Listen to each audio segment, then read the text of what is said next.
Hello students, कैसे सारे लोग। उम्मीद करता हूँ बिल्कुल ठीक होंगे। मैं मनीष आप सब लोगों का वेलकम करता हूँ अपने यूट्यूब चैनल HBC हर बच्चे की क्लास के अंदर।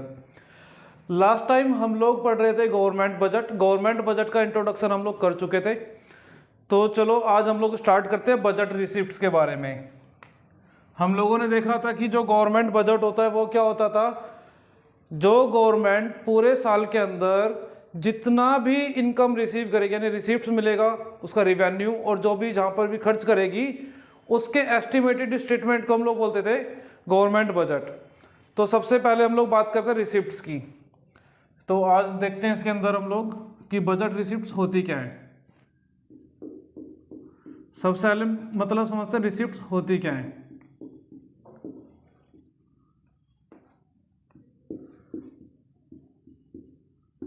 Receipts refers to the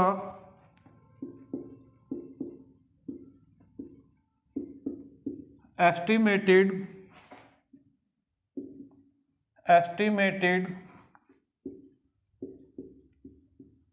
money receipts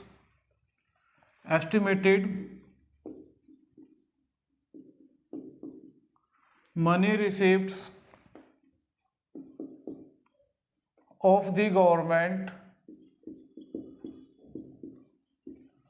from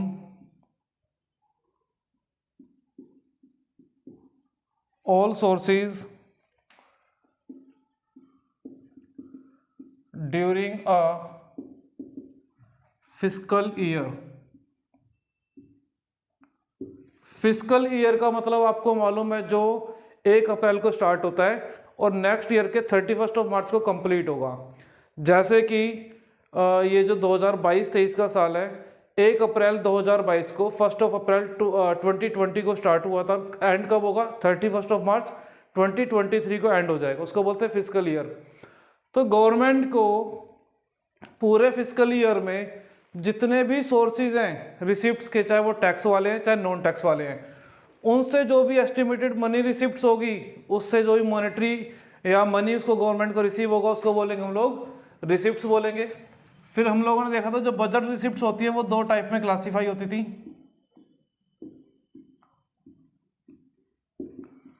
जो बजट रिसिप्ट्स होती हैं उनको हम लोगों ने 2 पार्ट में क्लासीफाई किया था। 2 पार्ट्स कौन कौन से?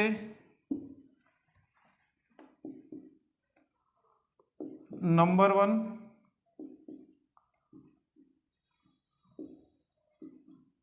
Revenue receipts, number 2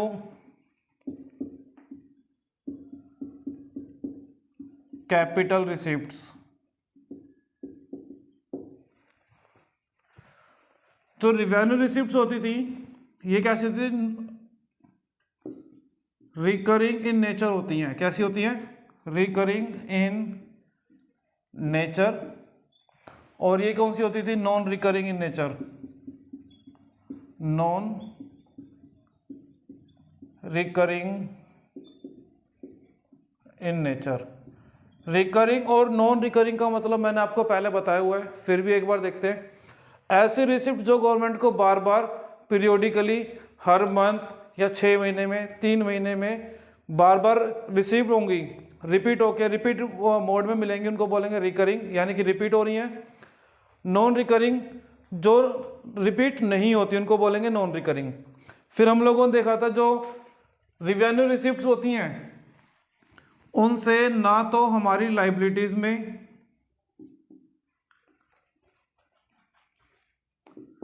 no increase in liabilities,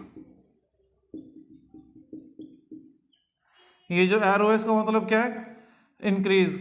ना तो लाइबिलिटीज इंक्रीज हो रही हैं, नो डिक्रीज इन असेट्स, ना ही इससे असेट्स फॉल होते हैं। अब इनके अंदर क्या होगा? कैपिटल रिसिप्ट्स के अंदर या तो हमारी लाइबिलिटीज इंक्रीज होंगी या फिर हमारे जो असेट्स हैं वो डिक्रीज होंगे। ठीक है, यानी कि इससे असेट्स और लायबिलिटीज पे कोई इंपैक्ट नहीं पड़ता और इससे गवर्नमेंट के असेट्स और लायबिलिटीज पे इंपैक्ट पड़ेगा। फिर जो रिवेन्यू रिसिप्ट थी हम लोगों ने देखी थी, दो टाइप की होती हैं ये, इनको ए नाम दे देते हैं, टैक्स रिवेन्यू, और यहां पर बी हो जाएंगे कौन से, नॉन टैक्स रिवेन्यू। ठीक है। और जो कैपिटल रिसिप्ट थी वो लाइक बोरोइंग्स थे हमारे, एग्जाम्पल यहां लिख लेते हैं, बोरोइंग्स, और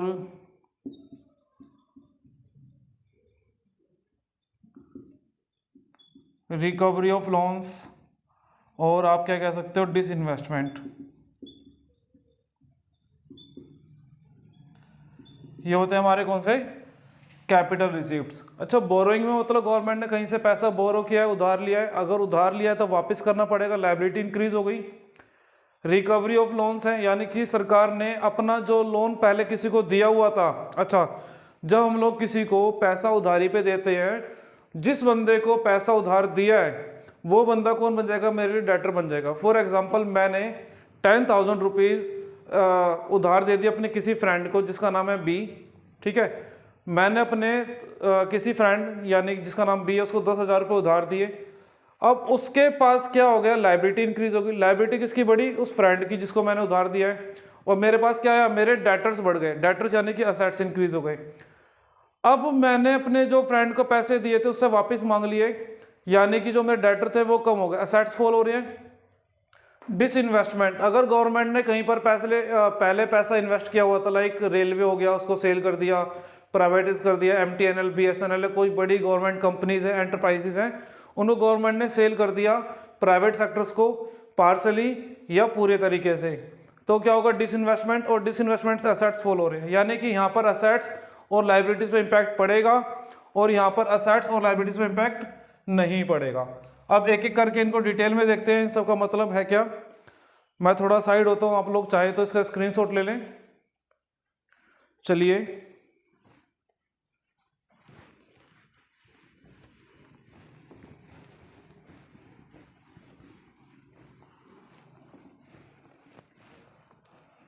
एक एक करके इनको डिटेल में देखते हैं।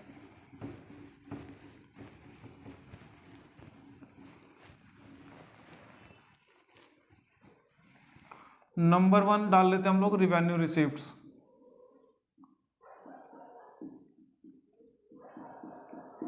रिवेन्यू रिसिप्ट्स होती कौन सी हैं,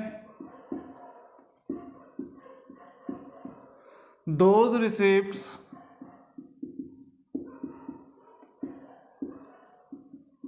which neither creates, इधर क्रिएट लिखा, neither creates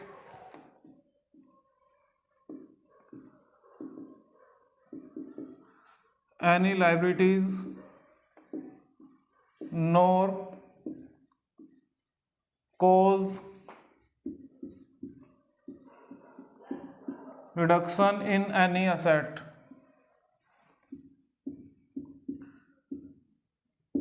यानी कि ऐसी रिसिप्ट जो गवर्नमेंट का पैसा तो आ रहा है लेकिन गवर्नमेंट के ना तो लाइबिलिटीज इंक्रीज हो रही है ना ही गवर्नमेंट के असेट्स डिक्रीज हो रही है। असेट्स और लाइबिलिटीज पे गवर्नमेंट के किसी पे भी कोई असर नहीं हो पा रहा है। फिर हम लोगों ने देखा था ये दो पार्ट में क्लासिफाई होती हैं,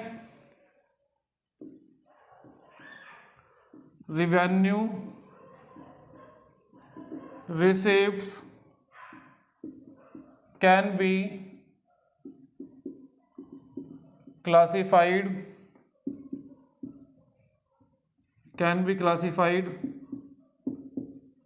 into two parts।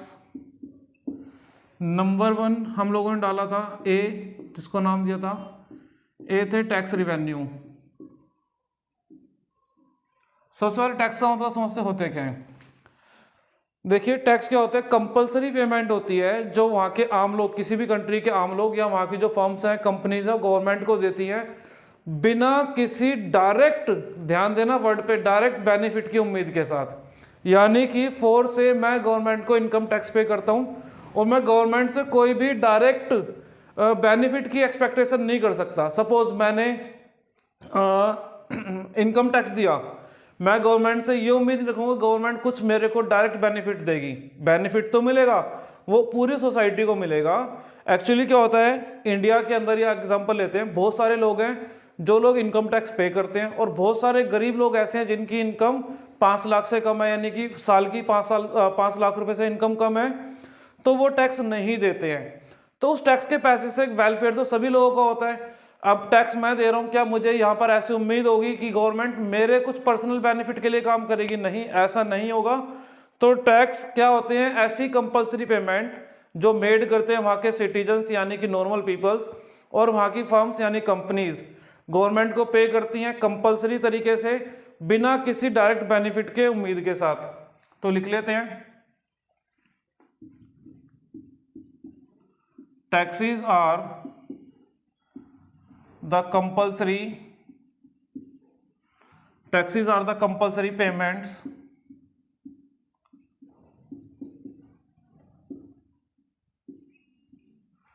made by the peoples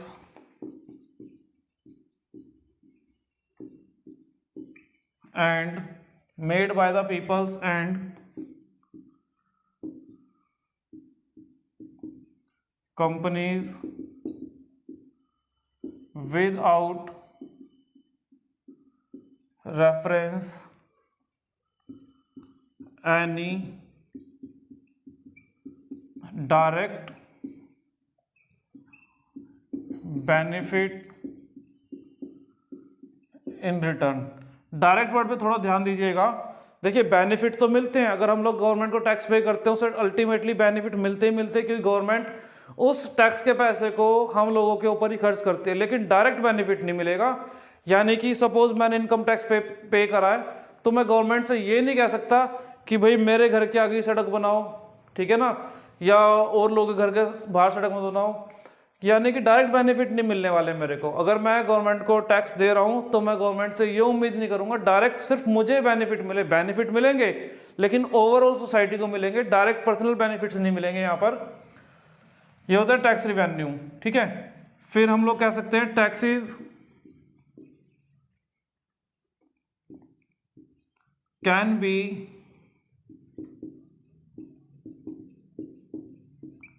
classified into 2 categories. अब जो टैक्सेस होते हैं ये भी क्या होते हैं, हमारे 2 कैटेगरी में डिवाइड होते हैं, ठीक है। इसको मैं नाम देता हूँ स्मॉल ए और स्मॉल बी। एक होता है डायरेक्ट टैक्स। कौन से होते हैं? Direct tax. Simply direct tax ऐसे टैक्स होते हैं जिनके बर्डन को हम लोग किसी और पे शिफ्ट नहीं कर सकते। लाइक इनकम टैक्स हो गया। सपोज मैं कहीं पर गवर्नमेंट डिपार्टमेंट में एम्प्लॉय हूँ, वहाँ से मैं इनकम लेकर आता हूँ और मेरी इनकम के ऊपर टैक्स लगता है।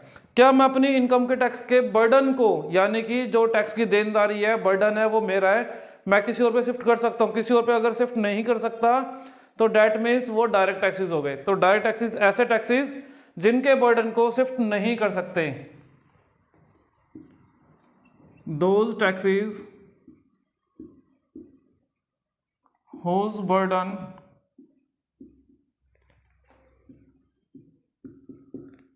cannot be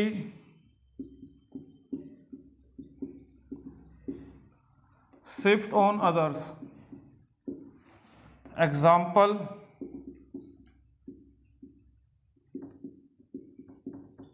income tax peoples के केसेस में हो गया, ठीक है, और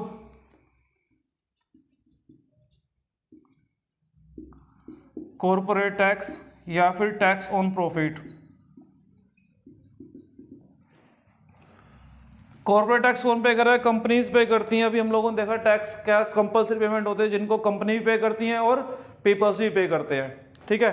अगर पीपल्स पे कर रहे हैं तो इनकम टैक्स के तौर में आ जाएगा, और कॉर्पोरेट टैक्स अगर कंपनी को कोई प्रॉफिट हो रहा है, प्रॉफिट के ऊपर टैक्स देगा तो क्या बोलेंगे उसको हम लोग? कॉर्पोरेट टैक्स बोलेंगे। देन दूसरा जो हेड है या दूसरी कैटेगरी हो जाती है वो होती है direct tax, sorry indirect tax.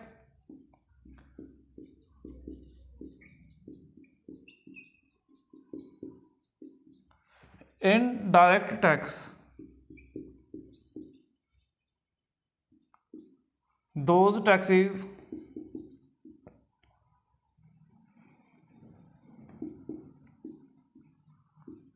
whose burden, those taxes whose burden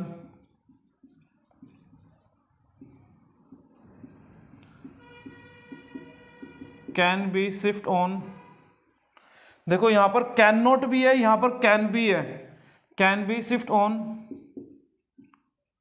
others, example GST, goods and services tax. तो ऐसे टैक्स जिनके बर्डन को हम लोग दूसरे पर्सन पे शिफ्ट कर सकते हैं उनको बोलते हैं इनडायरेक्ट टैक्स। एग्जांपल के तौर पे जीएसटी। एक एग्जांपल कंसीडर करना, सपोज करो आप लोग कहीं मार्केट में गए, भूख लगी, आप किसी रेस्टोरेंट में चले गए, फोर्स से आप लोग मैकडी के अंदर या बर्गर किंग के अंदर किसी अदर रेस्टोरेंट के अंदर चले गए जो कि रजिस्टर्ड है। कहाँ पे रजिस्टर्ड है? जीएसटी के अंदर रजिस्टर्ड है। जब आप लोग खाने की पेमेंट करोगे और जो बिल बनकर आएगा उसको नीचे चेक करना, वहां पर जीएसटी लिखा होगा, जीएसटी एट द रेट 28%, जो भी वहां पर रेट होगा उस रेट का टैक्स लगा होगा। फोर से आप लोगों ने 100 रुपीज का खाना खाया, 100 रुपीज का आपने सीधी सीधी पेमेंट करनी थी, लेकिन वो आप लोगों से 128 रुपये मांग रहा है, 128 मांग रहा है। अभी देखना इसके अंदर ना और चीजें भी ऐड होती हैं, वैसे एजुकेशन सेस भी होता है, सर्विस चार्ज भी होता है, लेकिन अभी हम लोग उसकी बात नहीं कर रहे हैं, मैं डायरेक्ट जीएसटी की बात कर रहा हूँ। 100 रुपये आपने खाना खाया 100 रुपये का, ठीक है, आपने को मैकडी के अंदर बर्गर ऑर्डर कर लिया 100 रुपये का, और उसके ऊपर टैक्स लगा दिया कितना, 28%। अब वो टैक्स देने की जो जिम्मेदारी थी वो मैकडी की थी, यानी कि वो टैक्स जो 100 रुपीज के ऊपर लगा है वो देने की जिम्मेदारी किसकी? मैकडी की। यानी जिस भी रेस्टोरेंट के अंदर आपने खाना खाया होगा वो जिम्मेदारी उस पर्सन की थी, बट उसने अपना बर्डन आप लोगों पे शिफ्ट कर दिया। क्या क्या कि सर 100 रुपीज आपका खाने का और 28 रुपीज जीएसटी का चार्ज आप लोग दे दोगे, यानी कि उसने अपना बर्डन आप पर शिफ्ट कर दिया। तो जिसके बर्डन को शिफ्ट कर सकते हैं उसको बोलेंगे हम लोग इनडायरेक्ट टैक्स, जिसके बर्डन को शिफ्ट नहीं कर सकते उसको बोलेंगे direct tax. Direct tax example हो गया इनकम टैक्स, कॉर्पोरेट टैक्स, और इनडायरेक्ट के टैक्स, इनडायरेक्ट टैक्स एग्जांपल होगा आपको जीएसटी। अच्छा, अभी मैंने आप लोगों को टैक्स का मतलब बहुत छोटे में समझाया जो आप लोगों के लिए जरूरी है। एक्चुअल में टैक्स जो है इससे काफ़ी ज़्यादा होता है। कभी जब मैं टैक्स के ऊपर वीडियोस बनाऊंगा उनके अंदर इलेबोरेट करूंगा अच्छे तरीके से कि डायरेक्ट टैक्स क्या होते हैं, इनडायरेक्ट टैक्स क्या होते हैं। बट अभी के लिए इतना ध्यान रखना आप लोगों ने, जिसका बर्डन शिफ्ट नहीं कर सकते डायरेक्ट, जिसका बर्डन शिफ्ट कर सकते हैं इनडायरेक्ट। आई होप आपको अभी इतना क्लियर हुआ होगा। आप लोग इसका स्क्रीनशॉट ले लीजिए, मैं थोड़ा साइड हो जाता हूँ, देन इसको रफ करता हूँ, फिर हम लोग चलते हैं अपने दूसरे पार्ट पर, नॉन टैक्स रिवेन्यू। चलिए मैं रफ कर रहा हूँ इसको।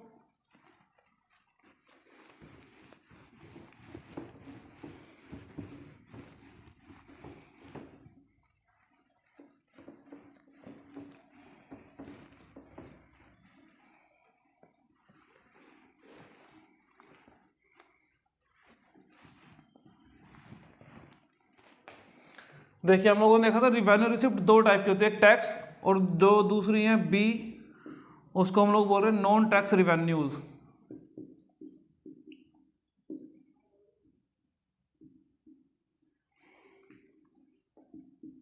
ये क्या होती हैं? गवर्नमेंट की वो सारी रिसिप्ट या गवर्नमेंट के उन सभी सोर्सेज से रिसिप्ट जो कि गवर्नमेंट को मिलते हैं टैक्स के अलावा अदर जगह से। लिख लेते हैं डेफिनेशन इसकी।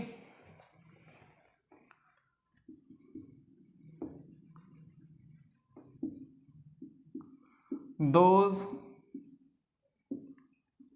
money receipts of the government, those money receipts of the government from all the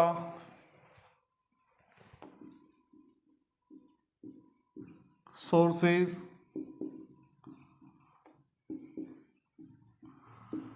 other than taxes during a fiscal year, यानी कि वो सारी रिसिप्ट जो गवर्नमेंट को मिली हैं टैक्स के अलावा अदर जगहों से, उनको बोलेंगे हम लोग नॉन टैक्स रिवेन्यू। देखते हैं कौन कौन सी हो सकती हैं।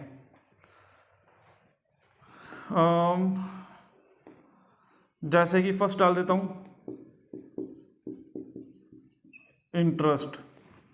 देखिए गवर्नमेंट ने, सपोज करो सेंट्रल गवर्नमेंट ने लोन दिया स्टेट गवर्नमेंट को, कह सकते हो आप लोग मोदी जी ने लोन दिया है, दिल्ली गवर्नमेंट यानी केजरीवाल साहब को लोन दे रखा है। अब उस लोन के ऊपर क्या जो सीजी है, मोदी जी हैं, वो चार्ज वसूल करेंगे इंटरेस्ट के रूप में? यस करेंगे। यानी गवर्नमेंट ने अगर कहीं पर पैसा लैंड किया हुआ है, उधार करा हुआ है, उधार दिया हुआ है, उसके ऊपर जो इंटरेस्ट मिलेगा डेट इज कॉल्ड इंटरेस्ट। उस इंटरेस्ट की बात हो रही है यहाँ पर। सेकंड आपके पास आ जाएगा फीस हो गई, ठीक है। अब फीस कहाँ पे हो सकती है? एक छोटा सा एग्जांपल सुनिएगा।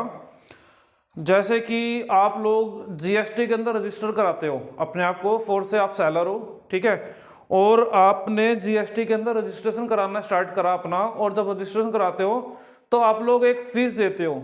ऐसे जब आप लोग कोर्ट में जाते हो, कोर्ट की फीस देते हो, तो कोर्ट फीस हो गई, रजिस्ट्रेशन फीस हो गई, ऐसी कोई अदर फीस हो गई, उसको बोलेंगे हम लोग फीस। तो वो फीस भी क्या है? गवर्नमेंट का सोर्स ऑफ रिसिप्ट है या सोर्स ऑफ रिवेन्यू है, जो कि नॉन टैक्स में आता है। देन आ जाएगा लाइसेंस फीस। लाइसेंस फीस कौन सी हो गई?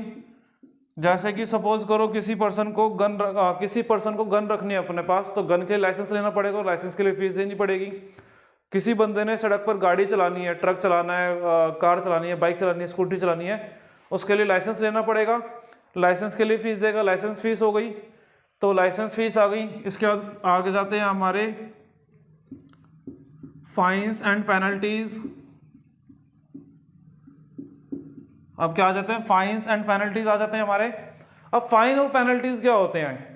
क्या ये गवर्नमेंट पैसा कमाने के लिए चार्ज करते हैं? नहीं, एक्चुअली ये लॉ एंड ऑर्डर मेंटेन करने के लिए करती है गवर्नमेंट।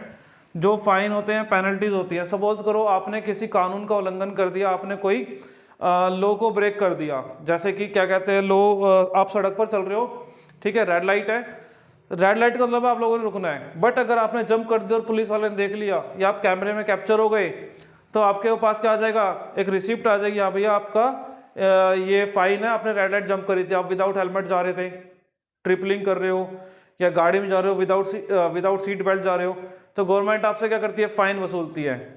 इसी तरीके से आपने गवर्नमेंट ने किसी और कानून को नहीं माना या उस कानून को ब्रेक कर दिया, तो पेनल्टी लग सकती है। तो वो पेनल्टी और फाइन होते हैं गवर्नमेंट के, नॉन टैक्स में आते हैं, लेकिन ये गवर्नमेंट का बेसिकली कमाने का जरिया नहीं होता, ये होता है लॉ एंड ऑर्डर मेंटेन करने के लिए, ठीक है।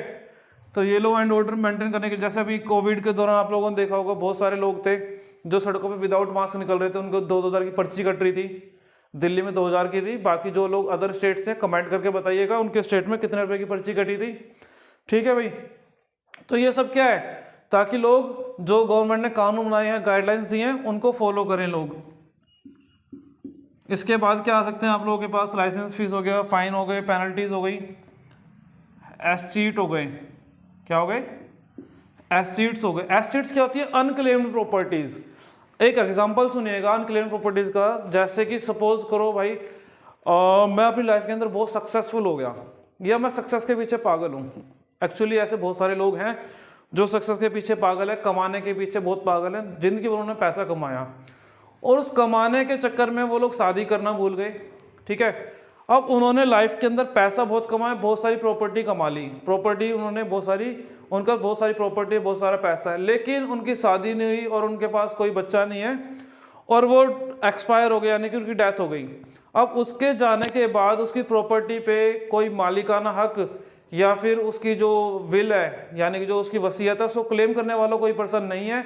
तो ऐसी प्रॉपर्टीज जिनको क्लेम करने वाला कोई नहीं होता, या ऐसे ओनर्स जो अपनी प्रॉपर्टी के बाद मर जाते हैं बिना किसी को वसीयत में नाम लिखे, ऐसी प्रॉपर्टीज को बोलेंगे एस्चीट्स। नेक्स्ट आपका आ जाते हैं स्पेशल असेसमेंट्स।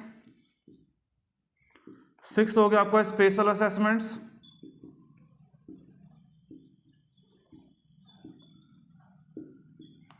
अब देखिए स्पेशल असेसमेंट्स होते क्या हैं। आप इमेजिन करें, आप जहां कहीं पर भी रहते हैं, आपके नियर बाय अभी प्रॉपर्टी के रेट कम है, 4 से कुछ भी रेट XYZ, वो रेट कुछ भी है आपका, लेकिन वहां से मेट्रो जा रही है। क्या जा रही है? मेट्रो जा रही है। मेट्रो के जाने के कारण वहां की प्रॉपर्टी के जो रेट्स हैं वो एकदम डबल हो गए। पहले जमीन का रेट था ₹1,00,000 मीटर या ₹1,00,000 गज, लेकिन मेट्रो का प्रोजेक्ट वहां से निकल गया, या कोई बड़ा हाईवे निकल गया, या गवर्नमेंट ने आसपास कोई हॉस्पिटल, कॉलेज वगैरह खोल दिया, जिस वजह से लोग वहां पर PG वगैरह करके अपने इनकम के सोर्स बढ़ा रहे हैं। इस वजह से वहाँ पर क्या लोगों की प्रॉपर्टी के जो प्राइस है डबल हो गए। इसका डायरेक्ट बेनिफिट किसका हुआ? जो वहाँ के आम लोग थे। अब गवर्नमेंट क्या करती है उन लोगों से उन जो डेवलपमेंटल चार्जेस हैं उनको स्पेशल असेसमेंट के रूप में क्या करती है, चार्ज करती है। तो अगर गवर्नमेंट के किसी प्रोजेक्ट के कारण वहाँ की प्रॉपर्टी के रेट बढ़ गए तो गवर्नमेंट वहाँ के लोगों से क्या करेगी, डेवलपमेंट चार्ज मांगेगी, जिसको बोलेंगे हम लोग स्पेशल असेसमेंट्स। आई होप आपको ये दोनों चीज़ें क्लियर हुई होंगी। थोड़ा साइड देता हूँ, आप लोग स्क्रीनशॉट लें। देन हम लोग चलते हैं अपना second, that is called capital receipts पर। चलिए रफ करता हूँ मैं इसको।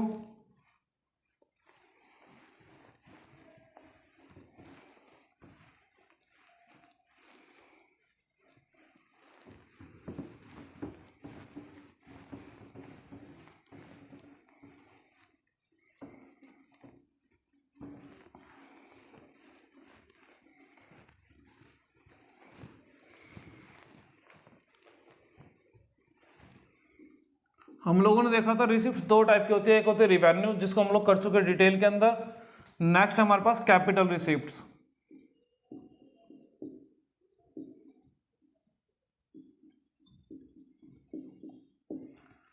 हम लोगों ने जब इसका चार्ट बनाया था तो हम लोग देखे थे कि कैपिटल रिसिप्ट्स ऐसी रिसिप्ट्स होती है जिससे गवर्नमेंट के असेट्स और लाइबिलिटीज पे इम्पैक्ट पड़ता है।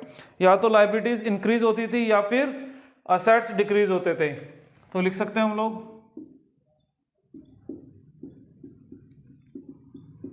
those receipts which either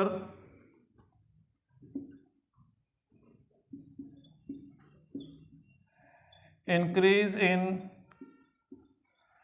any liability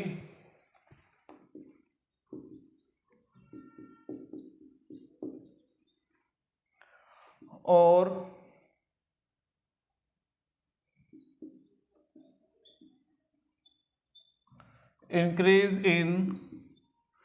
decrease or decrease in any asset।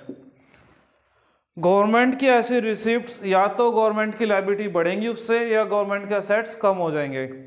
Example देख लेते हैं कौन कौन सी हो सकती हैं ये। 4 से नंबर 1 हो गई बोरोइंग्स। ठीक है, अच्छा बोरोइंग्स का इम्पैक्ट क्या पड़ेगा? इंक्रीज इन लाइबिलिटीज हो जाएगा। कैसे होगा जरा ध्यान दीजिएगा। 4 से सेंट्रल गवर्नमेंट को लोन की नीड है, गवर्नमेंट ने लोन लिया आरबीआई से। अब वो लोन को पेमेंट करेंगे, चाहे 10 साल बाद करे चाहे 5 साल बाद करे, जो भी उसका लोन का ड्यूरेशन होगा उसके बाद एक पेमेंट करनी पड़ेगी। जो गवर्नमेंट ने पैसा उधार लिया उसको वापस करेगी। गवर्नमेंट के लिए क्या देनदारी है, लाइबिलिटी है, तो ये लाइबिलिटी बढ़ाएगी इसकी वजह से। सेकंड आपका हो जाएगा बोरोइंग्स के अलावा आप कह सकते हो recovery of asset, recovery of loan. इससे क्या होगा? डिक्रीज इन असेट होगा। एग्जाम्पल सुनिएगा, जैसे मैंने एग्जाम्पल अभी आप लोगों को दिया था कि मैंने अपने फ्रेंड को किसी को 10,000 रुपये उधार दिए, तो मैं कौन हूँ यहाँ पर? पैसा देने वाला। और मेरा फ्रेंड कौन है? जिसने कर्जा लिया है। जो कर्जा लेता है यानी कर्जदार, उसको बोलते हैं हम लोग डेटर। किसका डेटर? जिससे पैसा लिया है। मैंने अपने फ्रेंड को पैसा उधार दिया है तो मेरा फ्रेंड मेरे लिए मेरा कर्जदार यानी कि डेटर हो गया। अब मैंने उससे क्या करा? अपना पैसा वापस मांग लिया, ला भाई मेरे को पैसा दे दे, मेरा वापस कर दे, मुझे नीड है अभी। उसने मेरा पैसा मुझे वापस किया, तो मेरा जो कर्जदार था वो कम हो गया, डेटर डिक्रीज हो गया। और डेटर क्या होते हैं? असेट्स होते हैं। सेम सेंस में सपोज करो सेंट्रल गवर्नमेंट ने स्टेट गवर्नमेंट को लोन दे रखा है। ठीक है, किसने? सेंट्रल गवर्नमेंट ने स्टेट गवर्नमेंट को लोन दे रखा है। और अब स्टेट गवर्नमेंट से सेंट्रल गवर्नमेंट अपना लोन वापस कर लेती है, मांग लेती है, रिकवरी कर लेती है लोन की। यानी कि पहले जब सेंट्रल गवर्नमेंट ने स्टेट गवर्नमेंट को लोन दिया था तो स्टेट गवर्नमेंट सेंट्रल गवर्नमेंट के लिए क्या हो गई थी? डेटर हो गई थी। जैसे ही लोन वापस वसूल लिया तो वो असेट एंड डेटर कम हो गया, decrease in asset and debtor में कमी आ गई। थर्ड और लास्ट आप कह सकते हो डिसइन्वेस्टमेंट।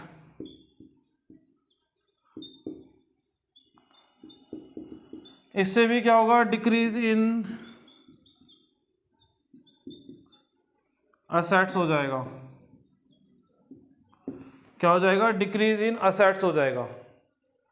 चलिए देखते हैं क्या कह रहा है वो इसके अंदर।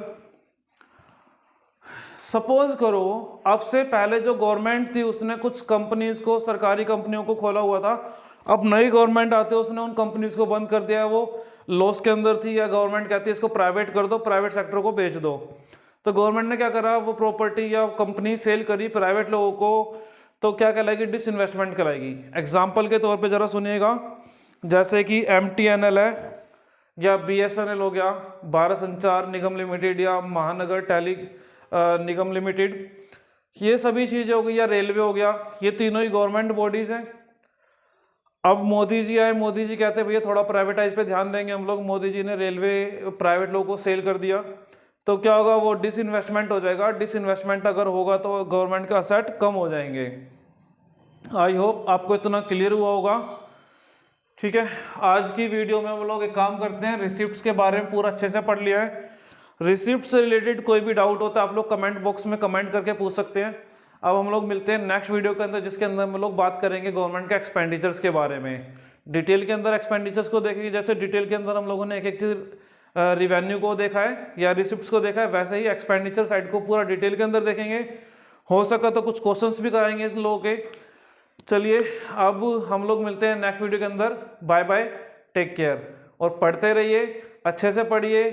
दिसंबर ऑलमोस्ट खत्म है, 2023 जनवरी आने वाला है, बोर्ड एग्जाम नज़दीक है, प्री बोर्ड आपके आने वाले हैं। वीडियोस को देखिए, जो लोग देख रहे हैं वो अपने फ्रेंड्स के साथ शेयर करें, ताकि वो लोग भी अपनी, जो लोग अभी तक इकोनॉमिक्स नहीं पढ़ रहे थे वो लोग उनको पढ़ पाएँ। चलिए मिलते हैं नेक्स्ट वीडियो में, बाय बाय, टेक केयर।